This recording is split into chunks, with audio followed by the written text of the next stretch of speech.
What is up, diecast collectors? This is 9446 Network, back at it with another Penske Racing diecast review.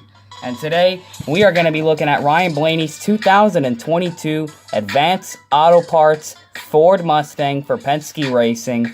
And I got to tell you guys, folks, Ryan Blaney has some pretty interesting diecasts this year. And one of them is a matte black paint scheme, which I really like how it's a matte black paint scheme. Matte black paint schemes are always, to me, some of the better looking cars. It just makes the colors around everything stand out really, really well. And this one is definitely one of them. This car is a lot like Chase Elliott's Night Owl, and this is coming from a Chase Elliott fan. This car looks pretty good. I was not a big fan of this car at first. I thought it was kind of plain. I thought the red scallop template would have been better, or just inverse the Pennzoil livery to make an advanced car.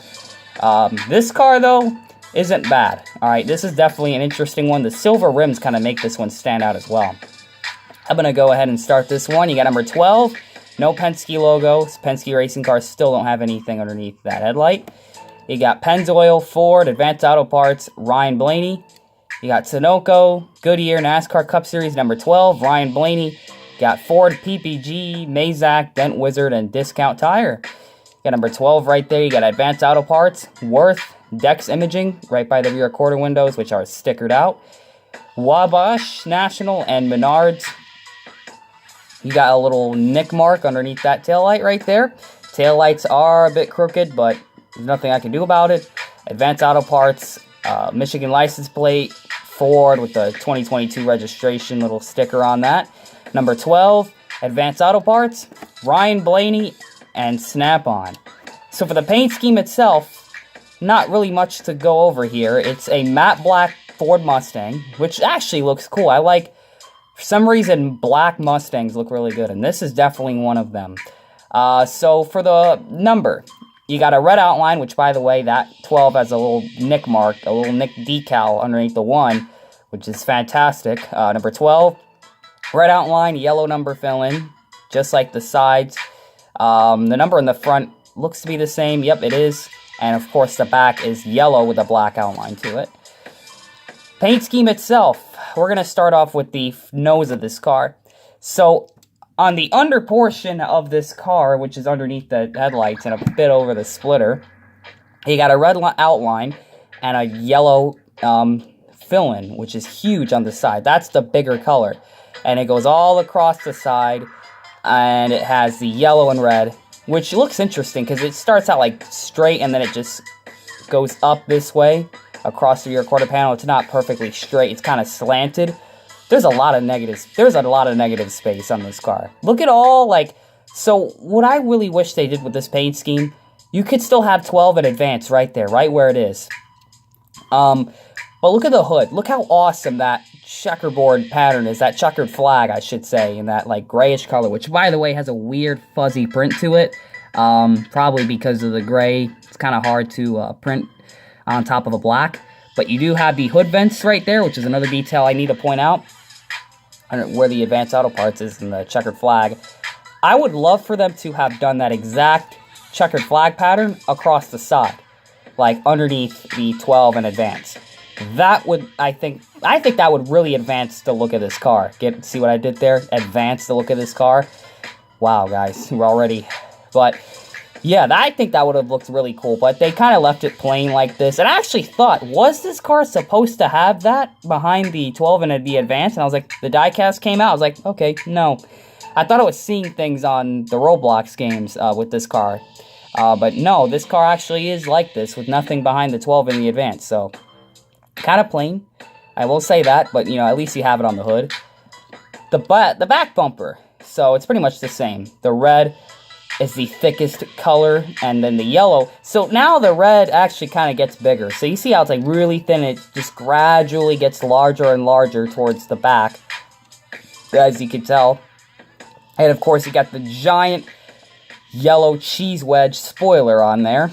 That thing literally looks like a Sargento cheese stick. Just really bright in color though. Really, really interesting. Giant spoiler. Now these cars in real life go back and forth between spoiler size. This car ran, oh yeah, here's the American Biofuel logo right there.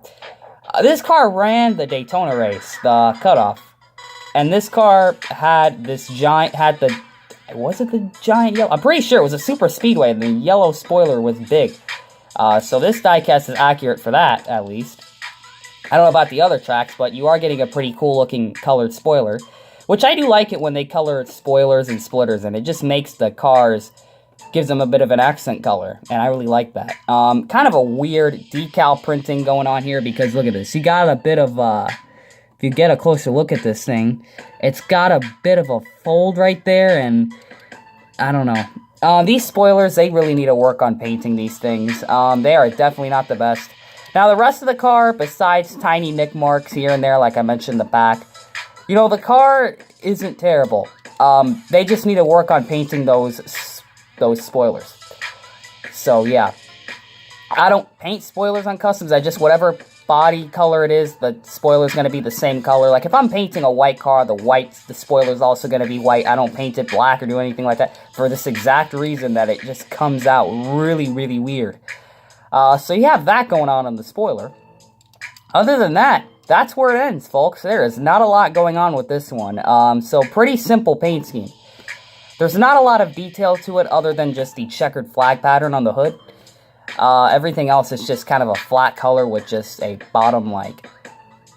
This car was actually, when Ryan Blaney didn't have any throwback paint scheme, this car, I think someone had made this out to be a Blue Deuce throwback. No, Rusty Wallace genuine draft throwback, when it really wasn't. That's how bland this car is, that people actually confused this car with the blue, not the Blue Deuce, what's that car? The genuine draft. So yeah, this car, I'd say, looks more like that than it does an Advanced Auto Parts car. But, you know, Advanced Auto Parts, I guess you could say they kind of changed their, this looks more like the one from the Authentics line. The black and yellow and red. There was a name for that car. I don't remember the name of that car. But it was Advanced Same Day Service, something like that. Advanced Same Day. It was the original car, but it was a black version of it. That's what this looks like. This doesn't really look like a normal red Advanced car. But other than that, they are trying different things with the cars, so that's a good thing. And I'm pretty sure this paint scheme, they're never going to change it. So if you buy it this year, you won't have to get it again next year. So I'm going to give you guys a 360 view of it. So Penske Racing, like I said, never changes their paint schemes. So this car, pick it up now, or if you have a diecast series, pick it up now, and you'll have one, because I highly doubt this paint scheme is going to change next year. Or if you're smart and you don't have a diecast series, which is totally not me, you can wait on this car and pick it up next year and wait for this one to go down in price. It's really your decision, but, you know, I don't have this car at all, and I have a diecast series, so I kind of had to get this one when it came out. So that is the reason why I buy a lot of these cars. Now, this car here, if I was buying diecast and, you know, buying my favorite drivers, I don't really know if I would get this one, other than it's a Ryan Blaney Ford.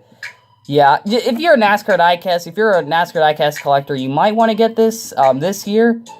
If this paint scheme is the same next year, this car you could probably get for a lower price than what I did, or what anyone that got this car this year did. So, who knows, they might change it, fix it. I don't know. That there's a couple paint schemes that might stay the same next year, and this is one of them. So it's really your choice. If you don't have a diecast racing series to run and have to do 20 plus events a year, then you don't have to get this right away. But thank you guys for checking out this diecast. Comment, like, and subscribe, and we will see you guys in the next diecast review. Always remember to Jesus Christ. Always remember to make sure you know what you're doing when you're putting decals in your diecast. And always remember to make sure you know what you're doing when you're making an outro for your YouTube video right there. So, yeah, guys. Take care, everyone. We're going to do another couple of reviews here. The reviews have been slowing down. I've been really busy lately, so that's why. But, yeah, don't be surprised if you see a couple Chase Elliott's drop in the next couple of hours. See you guys next time.